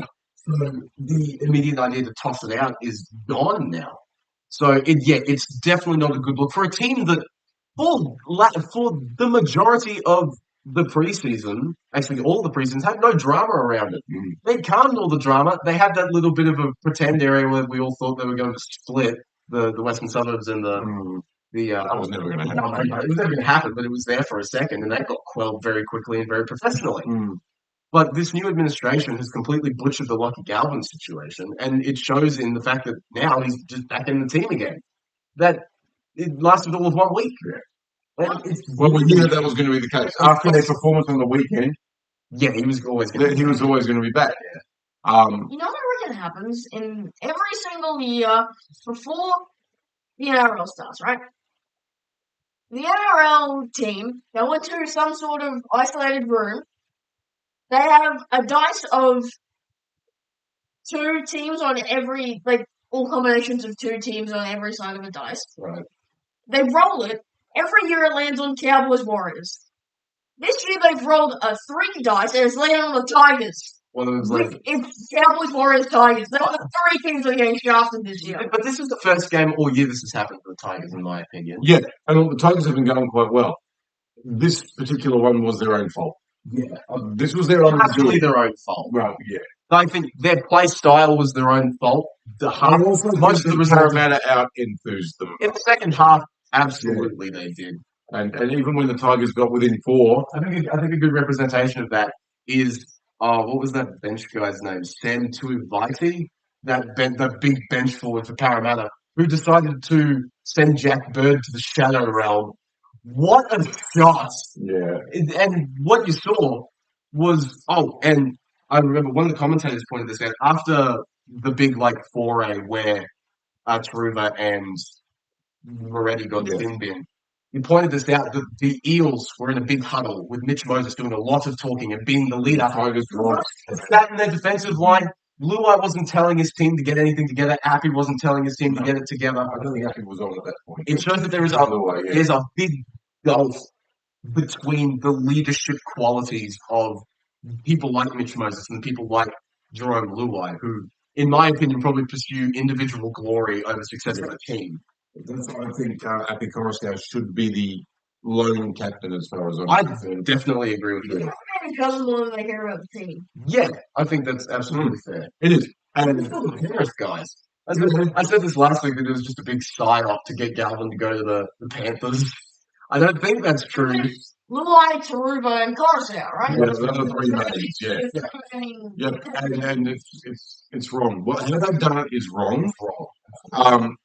And they bore the brunt of that on the weekend. It's as simple as that. It's a matter of how long this situation is going to drag out and how much it's going to affect this I team. guess we'll see, won't we? However, one player it did not affect, like nothing affects, is the Terrell May, who is the best forward in the competition. At the moment, yeah, None. he's actually overtaken Payne Huss at this point. 80 minutes in the middle. He played 80 minutes in the middle. He ran for, 130 meters, 42 tackles, 2 misses, 4 tackle breaks, a try. Just what a player he is. It's become a weekly thing. So it's going to be like a Payne Huss of yesteryear. At some point, it's just going to become the part of the course for this guy. Yeah, he walks on and gets 40 fantasy points. Oh, here we go. no, but that's just going to happen with them. That's actually with Payne Haas, not going to happen with Terrell May, because everyone hates the Tigers for some reason. I will say, in a losing team, I thought Dream Buller was excellent. He was their best player. Yes, I thought he Apart from Terrell May, I thought Dream Buller, he was the one that caused the most of the good things the Tigers had. he was the one that looked the most likely to split the game open for the Tigers whenever he got the ball. But he's a smooth mover, right? He's hot like hammer in that respect. Yeah, He moves very smoothly and he's quick. He's a lot quicker than he looks. yeah. Other than that, the Tigers, unfortunately, were pretty average. Yeah, on the I think weekend. I think the second half was where a lot of the mental stuff really weighed on them because you can only have so much resistance. And that's somebody it. is going to hit you. And they didn't have another. If you can shut down Luai, who else have they got as a Dream playmaker? Buller, I suppose. Apart from Dream, like as a playmaker, And do his little playmaker. no. So they needed another point of it, and they've brought him back again for this week, which is it's just the stupidest thing. I can't tell whether it makes the club look weak or not. It makes the club look stupid. It does make the club look stupid. It's fair. The Tigers, we should be used to them making fools of themselves. Come on, boys. Yeah. I guess on the Eels side, they win, and if Moses plays the whole year, all of a sudden this team's prospects are a lot higher. I still don't see them making the eight. I don't think so, especially if Moses gets picked for Origin. Mm. That's going to really dampen them a bit. And look, I know that he brings confidence to the team, but confidence can only get you so far. Then you need some skill from other people rather than just Moses. Yes. What, Max out? Four-ish, 5-ish weeks. Yeah. Okay, so He's barely going to be back in time for Origin, I think. Is the problem. Yeah. And they were talking about who else could go in his place for Origin earlier today. So. Jacob Carraz, right? I think it has to be. Yeah. Yeah, That's about it. that's good. I brought up that to Vaitai before. He had a great game, scored a try, ran for 114 meters. I thought he was good. I'm really happy to see Bailey Simonson back. He's a very, very good player. I do like seeing him on the end of Mitch Moses because Mitch Moses makes all the outside backs better. And I think you see that especially with Will Penasini a lot. Yeah. He Yeah. always seems a lot more confident when Mitch Moses is inside. Bailey Simonson, he ran for 200 meters, broke 10 tackles, scored a try. It was a great game from him. I still don't understand what Jason Riles is doing with Jermaine Hopgood. I don't get it. He played lock minutes this week, which is correct, only lock minutes, because Riley Smith played 80 minutes. But Jermaine Hopgood played 38 minutes. Why? I don't know how this guy, who's been notoriously a huge motor player, is all of a sudden a lower priority when it comes to game minutes than Junior Paulo and the rookie Tuivasa and Kelma Tuolangi and all these guys. I don't understand it. I don't know what is going on there. Well, Jason Riles is still trying to work things out, I guess. I mean, Jermaine Hopgood should be one of the mainstays in this team because he's been one of their best players for the past few years. Yeah. I don't get it. It's very strange. I don't know what Riles is doing. we have to find out if it works for him. The Tigers. I think the Tigers are really starting to come back to earth now after probably overachieving at the start of the year. And the Eels maybe are on the rise. We'll see how long Mitch Moses is actually on the field for. Well, I mean, it could be. You can't. I just remember seeing a meme on Facebook where Parramatta win a game and they got the photo the next day of 5,000 Parramatta fans lining up for grand final tickets. Yeah, That's not basically how it goes. Yeah. Well, that's how it goes in every fan base. I feel like We're back. No, you're not. You're Parramatta. You're not back. Yep. Round 8. Obviously, it is Tuesday. Rockstar. I can only see this going one direction, and it's not with the Broncos. And it is a Bulldogs. Comfortable win. How fun these two teams met it was at Suncorp, and The Bulldogs. the crap out of them. Bulldogs absolutely shafted these Broncos. I think there's going to be another sharp thing. So, It's the same team as well. Yeah. Nothing's really changed. So- The Bulldogs are better. so in terms of squad changes, Reece Walsh's MCL injury means Selwyn Cobbo does move to the fullback, and Dean Mariner comes on the wing, who is a good player. For the Bulldogs, Jack Todd unfortunately did fracture his arm in the game. It sucks. So Harry Hayes rejoins the bench, which they don't lose a lot. No, Harry Hayes is very good. Like Jack. To be fair, the Dogs, in terms of this exact fixture, are 1-7 in the past 8 games. But that one that they did win was that one, and it was last year. The only year, arguably, in that sample size where the Bulldogs have been good. Yeah.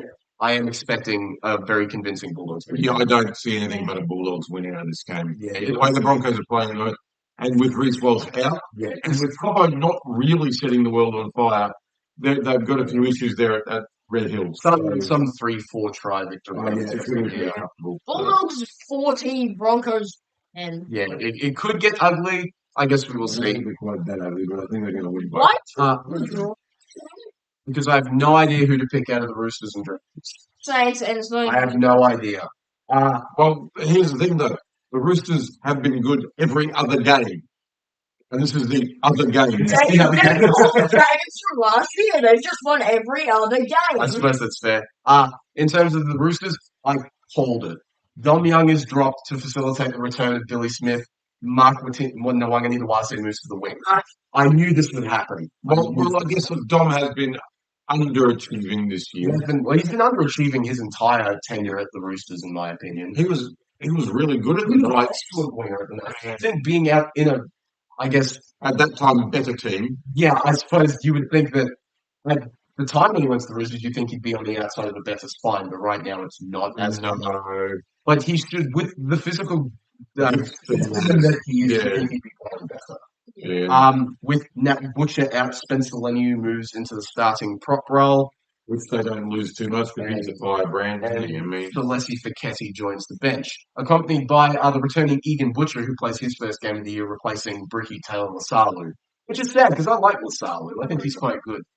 For the Dragons, Matt Fianay, thanks to the hip drop from Taufafa Sipley, has fractured his fibula, so he's going to be out for a little while. So Sione Fine, who takes his spot on the wing. I guess, and that's what happens, right? We're talking about, the severity of his 4 weeks. Severity of any injury always weighs on what happens in the judiciary. Which I don't think it should. Remember with was it Drinkwater 2 years ago when he Breaking Coriolis. had he not broken his jaw, he doesn't get 6 weeks. Absolutely. Yeah. So, or 5 weeks, sorry. Yeah. But it's something. It's the severity of the impact of the action. Is what happens. The main thing the judiciary should be doing is trying to dissuade people from committing the mechanism of dangerous tackles rather than basing the punishment on the severity of the injury. I think that's a bad way of... Oh, of course. You should be being proactive, not reactive. Right? Exactly. And that's what they're doing. They're reacting to anything that happens rather than saying, look, you're going to have to learn to tackle better. It's as simple as that. You can't tackle better if you can cuss them. No, there is that. And that, like I said, it's not his fault necessarily, but unfortunately, the severity of the injury did weigh on, obviously, the decision. Yeah. Okay. I think Emre Gula joins the bench in place of the injured Hamish Stewart. I don't like him regular. I think he's fine. I think he's a good foil for, especially Toby Catherine. He's more of like the barnstorming sort of big. He reminds me a bit of Tarpany.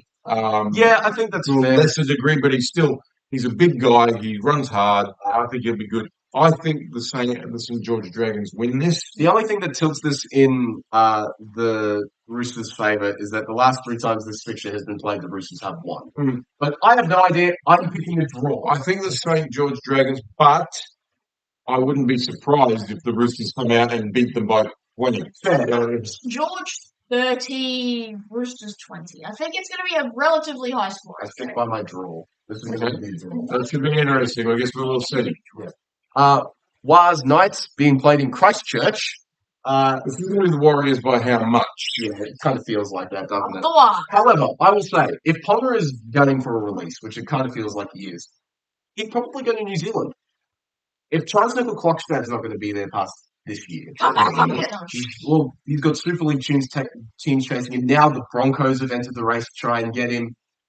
I think it's very. When we go to the Broncos when Reece Walsh is there. Maybe they don't have that much faith in Reece Walsh. Maybe Reece Walsh will get. Maybe Maguire wants him there. I don't know. Very possible.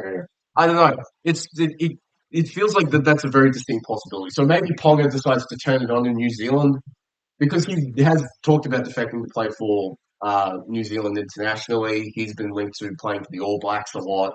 So where there's smoke, there's fire. To be fair, he also played for us when he was first here. Yeah, but he's still a Kiwi. Yeah, I know he's still a Kiwi, but yeah. In terms of squads, Charles Nickel-Klokstad is back for the Warriors. So Tane Tuapiki moves to the wing and Ed Cossey drops out. Rocco Berry is back from suspension. Nice. So Kurt Capel moves to the second row. Leka Halasima goes to the bench. And Tamari Martin goes to the 18th man. Yeah. For Newcastle, Dylan Lucas is back in a huge inclusion. So Tom Cant moves to the bench and Jermaine McEwen drops out completely. Yeah. The Warriors have won this game the last 3 times, well, at least in New Zealand. I don't think they've actually played at Christchurch before. The Knights are terrible right now. The Warriors aren't. I'd say Warriors win by a bit. Yeah, the Warriors win pretty comfortably, Warriors, unfortunately, for the Knights. 20, Knights like 4. Yeah. No. It's The Warriors' defense has actually been very good. It's very hard to get a read on the Warriors. I think they win. Look, I just don't know how good they actually are. Well, they're obviously better than you thought they were going to be. They're playing well enough to win games, which is all you can expect, really. And games you wouldn't necessarily have thought they would. Yeah. Storm Bunnies at Amy Park. This feels like a massacre in the making. I think the Storm will win. Melbourne will be pissed. They are going to come out here and just really run over South, I think. Yeah, because of Frank Bell. So for Melbourne, Jack Howarth is unfortunately out with his shoulder issue. Time period seems to be 4 to 6 weeks, so he's avoided surgery, which is really good. Yeah. But in unfortunate timing, Nick Meaney is back, so he just slots into that spot. Really, I got rid of him like 2 weeks ago. Now he's back. Tui Kamikamica is out with a hip complaint this week, but they get Lazarus Barlepu who joins the bench. So again, they don't really lose that. I like Barlepu. He's great. I think I haven't traded him yet, so I'm going to put him in. I haven't traded him yet. For the Rabbits, this is premature. Latrell Mitchell is playing fullback. Oh, wow, okay. He's back at the 1. Jaden Sullivan's playing 7. Cody Walker's playing 6. Jai Gray is playing 14. I don't like it. I really don't like it. Jai Gray has been playing too well, man. He's second in the Dally M's. Why is he on the bench? Yeah, He's not 14. This feels like a misstep from Wayne Bennett. I think it's the big red buttons getting pressed, isn't Yeah, it? it's a problem. I know Latrell prefers fullback, but Jai Gray, his form has been playing incredible. far too well. Yeah. Especially, I think, against Melbourne, it's possibly the worst time to play Latrell at fullback because they are going to expose him. For every single flaw that is in his fullback game, he's going to be exposed. Yeah. If every team can do it, it's going to be Melbourne. Lewis Dodd drops out, so for the 30 minutes of NRL football that he might get in his entire career, Yeah. I'm sorry. Yeah. Isaiah Tuss is dropped, so Bailey Hentley Harpy is back, still a great name on the wing. Campbell Graham is to the centres, and Ewan Aitken moves to the second row. Right. The Bunnies haven't won at this venue since 2010, aka ever. So I'm expecting Melbourne to win by 30 points. This is going to be a massacre. Yeah, they're not going to put in the same performance they did last week. Yeah, no. Yeah, Melbourne. Lots. Melbourne by a lot. Melbourne 50, but Brown's going to be out of the premiership conversation. Melbourne's going to score 50. It's very possible. 50-10. The Cowboys are back playing football. Whoa! Up at QCB against the Titans. Yeah, we should win this. Jeremiah Nanai is back in the starting side. So Kai O'Donnell relegates to the bench. Okay. No, that's not. I don't hate it. But Jeremiah was playing so good. Jeremiah was good coming off the bench. I guess I should also say that Bateman comes back in as well. Yes. Harrison Edwards moves. He's not expecting anymore. For the Titans, Dave Fafita is named, despite reports he'd be out for a month with a hamstring problem. He's named on the bench behind Chris Randall, who's named in the second row. I'm fully expecting Dave Fafita. I don't Is he on the extended bench or is he? He's on the interchange bench. I'm fully expecting him to just be out in maybe 24 hours. Who's the referee? I actually don't know. Give me Please one. don't tell me it's Chris Butler. Please don't tell me it's Chris Butler. Todd Smith. The Cowboys, I would argue the Cowboys are the ones that fare the best under Chris Butler. It's Todd Smith. We know. It's Todd Smith that's the issue. It's Ashley Klein. The Titans up here was last year against Chris Butler, and there was a knock on after the play the ball, and they still got the try. The referee he is right now. Huh? I'll figure it out. Yep. We'll find out at some point. We'll see how well it It's goes. not there. He's looked. Oh, yeah, it was on the coaches. Lofty Khan Pereira is also back for the Titans, which is a big in. That's a big in, yeah. The forward who got suspended for Die Bray's brother. So, Tiny Pino drops it off, and so does who's the other guy? Hold on. Oh, Cleese Haas as well drops off the bench. That's right, because he hasn't been doing that great anymore. Well, he was just there to stop that when Fafita was healthy, I think. The Titans have won one of the games that have been played up here. I don't know. Look, this is the first game of the year I'm going to be tipping the Cowboys. Thank goodness for that. You're so pessimistic all of the time. The Titans are playing too badly right now, in my opinion. Yeah, and they're missing Jaden Campbell. They are missing Jaden Campbell terribly. Kenny. However, I will say there could be a lot of points on offer. It's going to be a shortest track in Queensland. It always is up here. It's going to be a good conditions for football, like it mostly is up here. Yeah. There could be a few points on offer. If David Fafita plays, put money on him scoring multiple tries. Yeah. Because that's He likes to do that against. you're gonna bankrupt the bookies if you do that. Yeah. Yeah. The win was for the Broncos. Cowboys by 10, I think. I think the Cowboys win. They win comfortably enough. 2 to 3 tries. Cowboys 36. Oh my word. Cowboys 36. Titans 18. That's fair. I think 2 to 3 tries is probably pretty. I think that's about how it's going to go. Penrith Sea Eagles at CommBank Stadium. Mitch Kenny is suspended for the hip drop on Nat Butcher, so Luke Summerton comes back to take the 9 role. Luke Garner is out, I think, through concussion protocol. So Isaac Tono takes his long-held centre spot back, and Maverick Gaia joins the bench for his first appearance of 2025. For the Sea Eagles, Heck of his name. he's not a bad fella. He's okay. For Manly, huge Tom Trbojevic is back. Huge news for them. Tom Trbojevic is back. Lehigh Hopperway goes to the wing. Tommy Talau goes to the bench for some reason, and Clayton Fulalo is out. With Jake Trbojevic out through concussion protocol, Jazz Tavanga starts at the lock. Jake Simpkin is playing hooker. Josh Alloye returns to the front row, and with Sipley out, I actually don't know how the team is going to get rejigged. I didn't actually look at who the emergencies were. That's embarrassing. Hold on 1 second. Oh, it wasn't even named anyway, so that's fine. That's right. It's Takeya who's the other starting front rower. Of course. Penrith have won their last 4 games against Manly.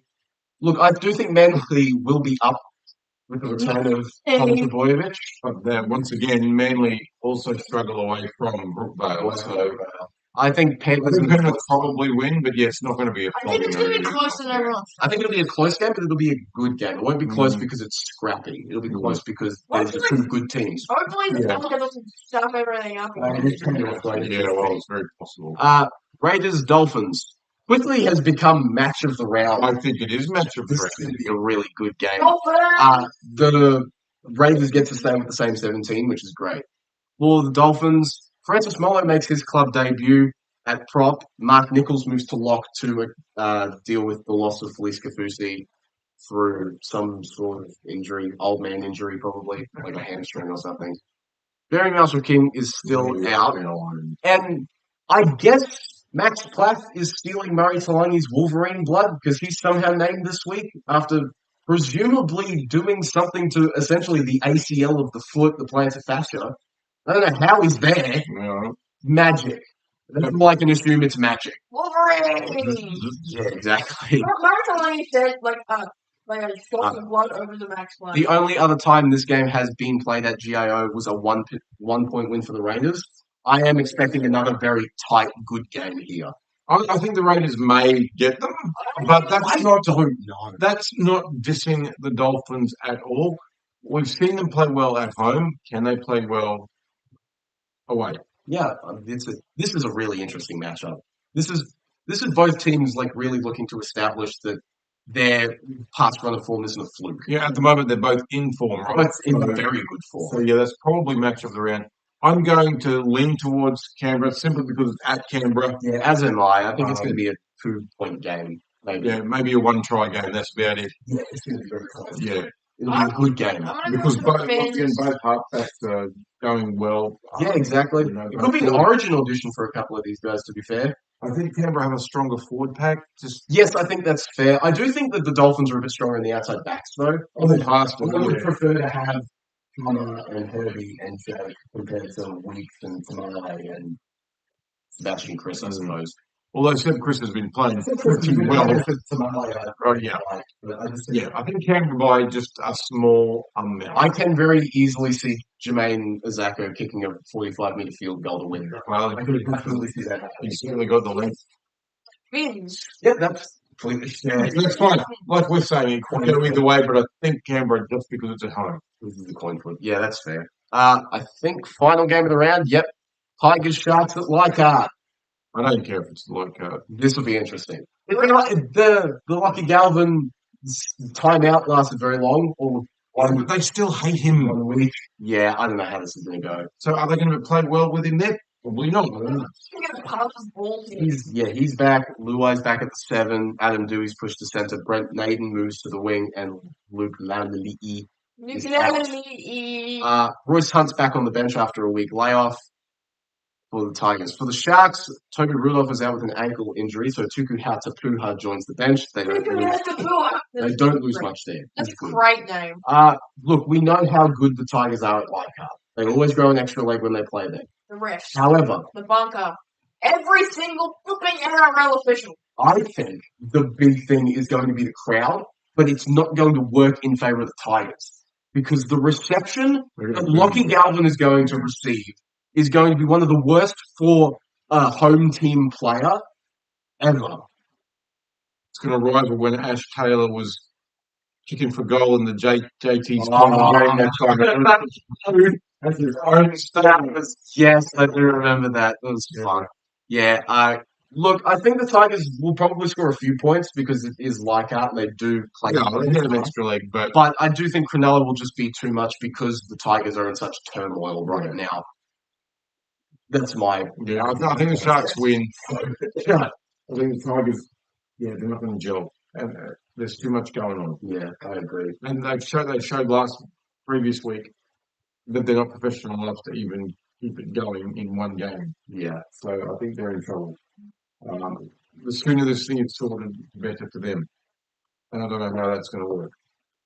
I think that's how long is a piece of string, right? We Yeah. don't know. We'll find out. Yeah. Yeah. Round 7 in the books. Round 8 Way too long. previewed.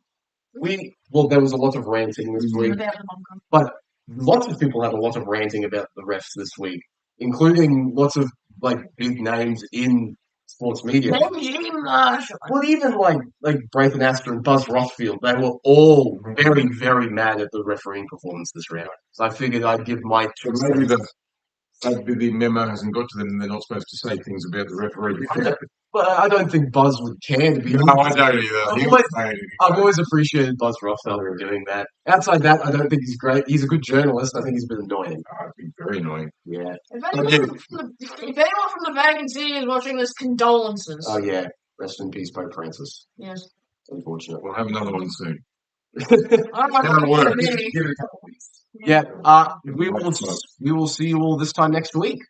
And if you like us, hit the like button and subscribe if you feel like it. If you like listening to a couple of morons rant about referees, You said that like 3 times in a row. you're going to have a lot of fun here. Yes. We'll catch you all this week. Hope you have a good week, unless you're the Titans. Yes. I hope your team is really bad. Like the Cowboys. Catch you around, guys.